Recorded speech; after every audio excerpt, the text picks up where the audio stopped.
Y continuamos aquí en Cuestiones y Contrapuntos y estamos con nuestro primer invitado de hoy, con Juan Aiello, economista de CEPA. Gracias por estar acá, Juan. Por favor, Carlos, gracias a vos. Bueno, se fue Duhovne. Viene la final de, me parece final, viste, de una obra, creo que una muerte anunciada, ¿cambia algo? Y yo creo lo que fundamental, digamos, no, por ¿cambia eso algo? iba a ese punto. Yo creo que es una obra en la cual los actores, los nombres propios de los actores en realidad pasan a un segundo plano, porque lo que no cambia, que es lo importante, es el modelo. El modelo económico sigue siendo exactamente el mismo, Duhovne antes, la Kunz ahora, pero vamos a seguir con un modelo de altas tasas de interés, con un modelo de apertura de la economía, del mercado financiero, del mercado cambiario. Digo, las bases, los cimientos del modelo, que también es donde hay que ir a buscar lo que pasó el lunes posterior a las PASO, va a seguir siendo lo mismo. Entonces, en definitiva, de acá a diciembre no creo que los números de la economía en su conjunto, los números macro, cambien mucho. De hecho, ni siquiera toda la apuesta del gobierno estaba metida en controlar el dólar y bueno, se le fue de las manos la semana pasada, ¿no? ¿Se le fue de las manos o lo dejó que se les vaya? Porque según el Banco Central no intervino, dejó que suba y bueno, hasta Redrado dijo que tenían orden de no intervenir y después por lo que salió a decir el presidente parecía que era toda una operación para castigarnos por el voto, digamos. ¿Podrían haber salido antes? Sí, seguramente podrían haber salido antes de intervenir. Creo que lo hicieron a eso de las 11 de la mañana, 11:30, digo, ya pasaba bastante la rueda. No obstante, también en realidad el precio con el que nos fuimos del dólar del viernes era mentira. Los 46 pesos que valía el dólar no valían. Venía totalmente apalancado por las altas tasas, por las ventas constantes. Digo, era un dólar artificial. ¿Y los Entonces, 57, 58 de ahora también es artificial o es y los 57, 58 es un dólar de equilibrio. Digo, en términos reales, en términos del tipo de cambio real multilateral, está en valores de septiembre del año pasado. Las intenciones de la Kunz, de hecho a esto íbamos un poco, son de mantenerlo en ese estado. Hay una banda medio virtual de entre 57 y 61 pesos, que es donde lo quieren mantener. Ha sido claro. De hecho, fue un mensaje. A mí lo que me transmitió el mensaje de la Kunz fueron dos cosas. Primero, que le hablaba a los mercados. O sea, no fue un mensaje para hablarle a aquel que la está pasando mal, al empresario pyme que no vende, a aquel que se ve muy afectado, como vos siempre decís, por los 2 metros cuadrados más importantes que tiene alguien, que es el de la heladera y el de la alacena. A esas personas no les habló. Sí les habló al mercado, sí trató de transmitir esa tranquilidad, ¿no?, que esperan, y me dio la sensación de que fue un discurso más de una transición, pensando no en una transición, más que en una continuidad. Y ahí creo que la lectura política que hay que hacer es la de la imposición, de alguna manera, de el ala más política de Juntos por el Cambio, me refiero a lo Frigerio, digamos, que el ala más marketinera, más del focus group, que es el ala de Marcos Peña. Yo creo que el Macri del lunes y te hago una pregunta. Fue un Macri de Marcos Peña. Y lo de ayer se parece más al ala política. La semana pasada que figuraba como ministro Duhovne, pero que no aparecía en ningún lado, porque ya se quería ir el lunes. Sí, claro. Todos los adelantos que... Populistas vamos a decirle populistas porque es lo que dicen ellos que es eso, ¿no? O sea, te saco el IVA, te voy a tirar 2.000 pesos, a la Fuerza de Seguridad 5.000, a no sé qué, te retengo el tema del valor de los hidrocarburos, que es otro despelote ahora con las provincias, pero bueno. ¿Quién fue el que propuso o que llevó a cabo o que mandó esos cambios en un gobierno que hizo como una moneda al aire? Uy, no fue mal, estamos en cara, es la misma moneda, pero pongamos cruz. A ver, ¿quién fue?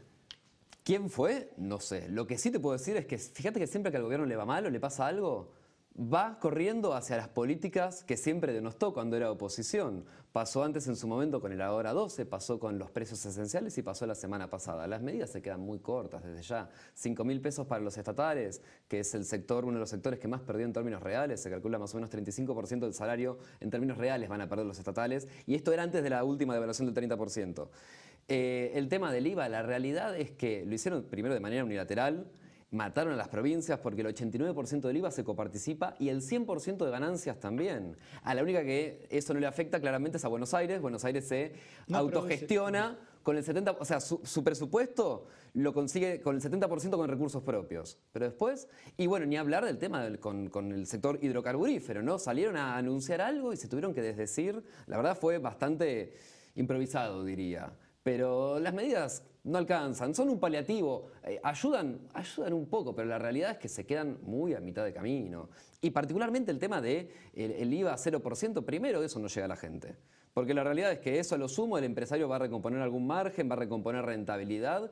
Y después, por otro lado, ¿cómo haces el control? Primero y principal, al comerciante que ya estaba estoqueado, ¿no?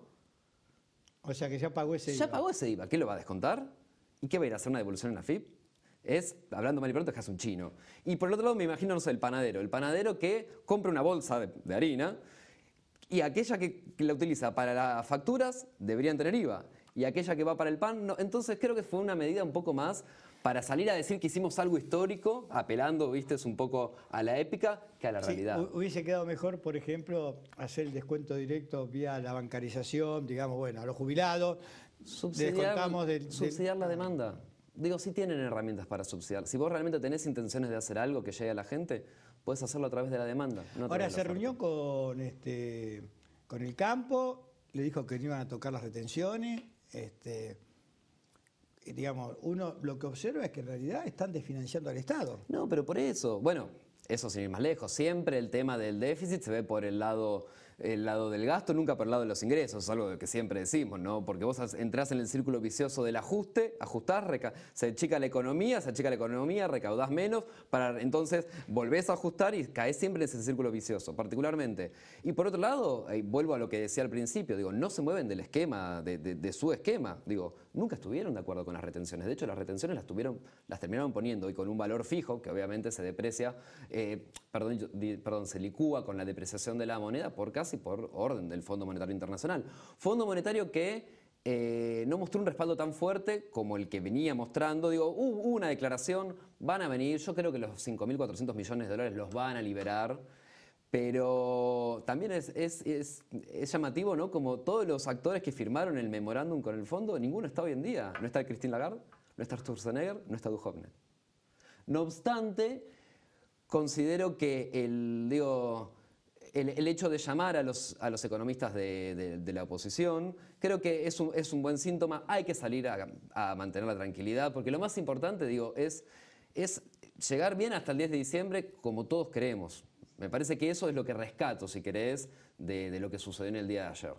Ahora, este mantenimiento del dólar, ayer el Banco Central salió a vender más de 100 millones de dólares, 110, 115, no me acuerdo cuánto. Hoy 200 de entrada, digamos. O sea, hay un drenaje, digamos. Sí, va a haber un drenaje constante de divisas. ¿Tenemos guita para ese drenaje de acá hasta octubre y hasta diciembre? Sí. Para hacer ese drenaje, 200, 300. Sí, vamos a volver obviamente a la política ortodoxa. Hoy la tasa cerró en 74,97, 75 prácticamente. Digo, el modelo Cambiemos se sostiene. Por eso los cimientos de la política económica no cambian ni un poquitito así.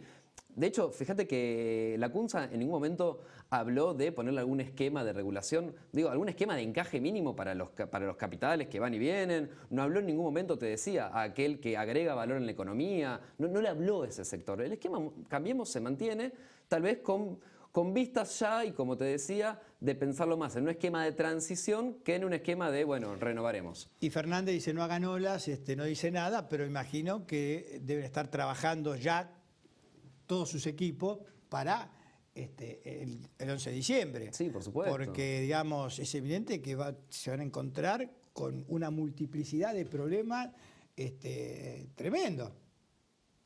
Desempleo récord, la industria prácticamente parada, trabajando a casi un 50% de su capacidad, pymes que cierran, salarios deprimidos, se va a encontrar como él dice, con la economía apagada, literalmente. Entonces, bueno, ahí con las tarifas altísimas, y ahí de a poco tenés que empezar y con la peor herencia, porque hablando de pesada herencia, ¿qué es una pesada herencia? Un memorándum con el Fondo Monetario Internacional. Un acuerdo con el Fondo Monetario Internacional, eso es realmente una pesada herencia porque es un acreedor que te digita la política económica. ¿Estoy equivocado o lo más fuerte que dijo en materia económica Fernández fue sacar del dólar, digamos, dolarizar las tarifas. Yo creo que es creo que es algo de las primeras medidas que se tienen que tomar en caso, digo, para tener el objetivo de reacomodar la economía y que algo empiece a crecer. Digo, me parece que es una de las primeras cosas, porque es donde de alguna manera, de forma indirecta, empiezas a aliviar los bolsillos de las personas y que algo de eso se empiece a poder volcar al consumo necesario para que empiecen a levantarse las persianas o para que aquel que no cerró las persianas, porque también eso es algo muy interesante. Algo muy triste de estos años es que es muy complicado cuando vos aumentás el desempleo, pero más complicado aún es cuando vos cerrás la fuente que da trabajo. Digo, porque una pyme que cierra es una fuente laboral que se pierde y han cerrado muchas en lo que va de la gestión de Juntos por el Cambio. Sí, por ahí es mucho, digo, más fácil. Por ahí es más fácil también poner en marcha el 40% de las máquinas que hoy están paradas si la empresa está abierta, que levantar la persiana de la empresa. Persiana que se cierra, persiana que es muy complicada abrir. Bueno, no, o sea que, pero me parece que también para dar un poco de tranquilidad. Yo entiendo que Fernández diga yo soy recién un candidato, no soy ni electo ni nada por el estilo, pero evidentemente todos lo buscan a él. Todos lo buscan a él. Todos lo buscan a él. ¿Cómo sigue esta historia? Pero la realidad es que institucionalmente él no es nadie todavía. Digo, el presidente es Mauricio Macri tiene el teléfono de la CUNSA, Mauricio Macri tiene el teléfono de Guido Sanleris y Mauricio Macri es quien tiene que gobernar hasta el 10 de diciembre. Yo entiendo, de hecho, Alberto fue claro en ese sentido, si el Fondo Monetario quiere hablar conmigo, que vengan ellos acá a Argentina. Digo, ¿en calidad de qué va Alberto Fernández? Él es, claramente él es el candidato de la oposición que sacó mayor cantidad de votos, pero institucionalmente, Alberto Fernández... Lo que pasa es que hoy Macri tiene el poder de la lapicera, pero sin poder político, vaciado su poder político, y Fernández es el poder de los votos, y de la enorme diferencia que sacó, y que las últimas encuestas dan más diferencia todavía, o sea que hasta Macri puede llegar a añorar los votos que sacó en agosto cuando llegue la elección de octubre. Sí, claro, pero mira, hasta casi en términos psicológicos lo podríamos hablar de esto. Yo creo que lo que tiene que hacer Mauricio Macri es resolver esa dualidad que tiene entre el candidato y el presidente y que gobierne hasta el 10 de diciembre porque para eso fue elegido por mandato popular en 2015. Es que yo creo que aparte de eso hay una cuestión. Mauricio Macri cree que su destino es o la Casa Rosada o Comodoro Pi. Entonces es muy preocupante, porque no es que hay un término intermedio, bueno, me voy del gobierno y punto. Y acá esto, y no es el misterio de la venganza ni nada por el estilo, simplemente que, bueno, vos sabés cómo es esto de cuando judicializás la política, después eso te vuelve en contra, esto es así también, ¿no? Tiene 92 causas, algunas de ellas muy, pero muy embromadas, y entonces uno entiende a veces su nerviosismo y cuando vio los números de la elección, porque bueno, como dice por ahí Asís, teme perder su capacidad ambulatoria. Sí, bueno, no obstante yo espero que ese nerviosismo no lo lleve a repetir el Mauricio Macri del lunes post-paso, porque la realidad es que el Nerón que incendia todo. Claro, porque no, en definitiva, creo que eso es algo que no ayuda a nadie, menos a él, digo. Creo que el lunes mismo habrá perdido unos cuantos votos, o sea, hablando en términos netamente electorales. Entonces creo que ese Mauricio Macri no beneficia a nadie, ni siquiera a él mismo, y menos a sus fantasmas, ¿no? En el caso de que los tenga. ¿Tenés algunos datos de cómo estamos hoy en cuanto a la cantidad de pobres y en cuanto a la cantidad de marginales que tenemos hoy en Argentina? Mira, la pobreza, en realidad el INDEC mide la pobreza cada 6 meses, ¿no? Por una cuestión de estacionalidad, por una cuestión de que entran los aguinaldos en junio y en diciembre, pero hubo un aumento, pasó más o menos pasó del primer trimestre del año pasado, o sea, 2018, que estábamos en 25 y algo de puntos, saltó al 34 aproximadamente, se sumaron más de 3.600.000 pobres. Esto, a ver, insisto, no es que el dato oficial el INDEC lo publica, pero por un lado el INDEC publica la canasta básica total y por el otro lado se publica el dato de inflación, entonces lo que se puede hacer es calcular cuánto subió esa canasta. Entonces, en definitiva, se han sumado más o menos en áreas urbanas 3.600.000 pobres. Cuando contás las áreas rurales también, obviamente son más. Las mediciones, digo, y eso también es una pesada herencia, ¿no? Sí, las mediciones ¿estas mediciones se hacen igual en todos los países o cada país tiene su propia forma y parámetro para medir cuándo uno es pobre o cuándo uno es indigente?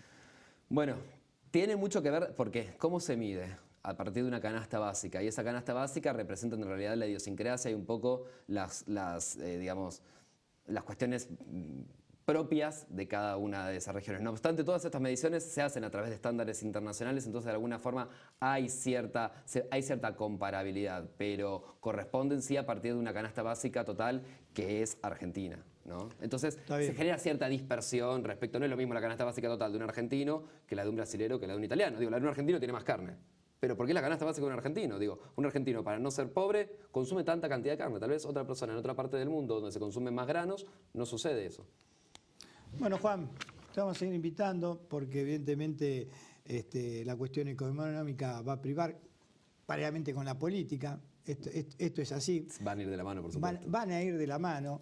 Lo que muchos pensaban que también iba a ir de la mano esta etapa era la cuestión judicial, y vos fíjate, la cuestión judicial quedó en stand-by. Quedó en stand-by. Está en stand-by. Nadie habla de los temas judiciales, se acabó los temas judiciales. Sí, creo que están mirando por otros lados, ¿no? Están recalculando. Sí, están recalculando. Están recalculando, para mí la palabra. Sí, algunos ya presentaron los papeles para jubilarse, pasar la etapa que viene, así que bueno, gracias por venir. Por favor, un placer. Como Vamos a un corte y al regreso estamos con nuestro segundo invitado de hoy, con el candidato a intendente de Pilar, Federico Achával.